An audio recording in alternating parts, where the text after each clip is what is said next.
700 سال پہلے ایک آدمی نے دنیا کو قریب قریب بالکل ہی فتح کر لیا تھا۔ اس زمانے کی دنیا کے نصف حصے پر اس نے اپنا تصرف قائم کیا اور نوع انسان پر ایسی دھاک بٹھائی جس کا اثر کئی نسلوں تک باقی رہا۔ اپنی زندگی میں اس نے کئی نام پائے: قتال اعظم، قہر خدا، جنگجوئے کامل، باجگیر تاج و تخت۔ عام طور پر وہ چنگیز خان کے نام سے معروف ہے۔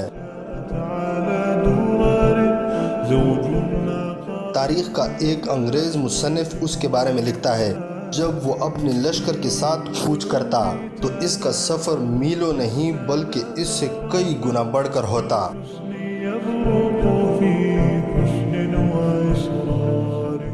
اس کے راستے میں جو شہر آتے اکثر حرف غلط کی طرح مٹ جاتے۔ دریاؤں کے رخ بدل جاتے، صحرا کے صحرا ساسیما اور لب مرگ پناہ گزینوں سے بھر جاتے، اور اس کے گزر جانے کے بعد ان علاقوں میں جو کبھی آباد تھے، بھیڑیوں اور کرگسوں کے سوا کوئی زندہ مخلوق باقی نہ بچتی۔ انسانی جانوں کی ایسی تباہی آج کل کے انسان کو حیران کر دیتی ہے، حالانکہ دوسری جنگ عظیم کی تباہی کے مناظر چشم تصور سے ایسے دور نہیں۔ ایک خانہ بدوش سردار چنگیز خان نے صحرائے گوبی سے خروج کیا، دنیا کی کئی طاقتوں سے جنگ کی اور جنگ میں کامران ہوا۔ ایک مورخ لکھتا ہے: کبھی اس سے پہلے مغلوں اور نصرانیوں کے حملے کے نرغے میں دارالسلام کی یہ حالت نہیں ہوئی۔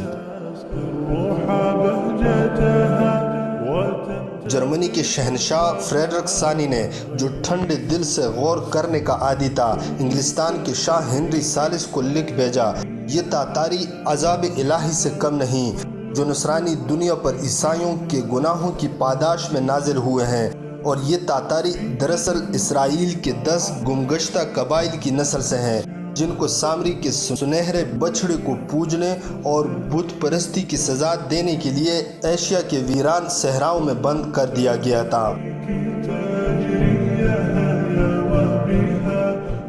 یہاں تک کہ روجر ہیگن جیسے فلسفی نے یہ رائے ظاہر کی کہ مغل دراصل دجال کے سپاہی ہیں اور اب اپنی آخری دہشتناک فصل کاٹنے آئے ہیں۔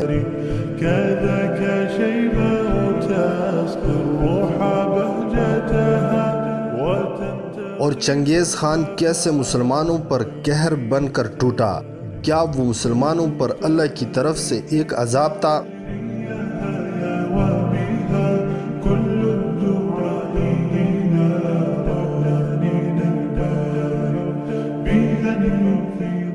چنگیز خان کی زندگی پر مشتمل مکمل سیریز قسط وار سائیڈ ہسٹری پر دیکھنے کے لیے چینل کو سبسکرائب کیجیے۔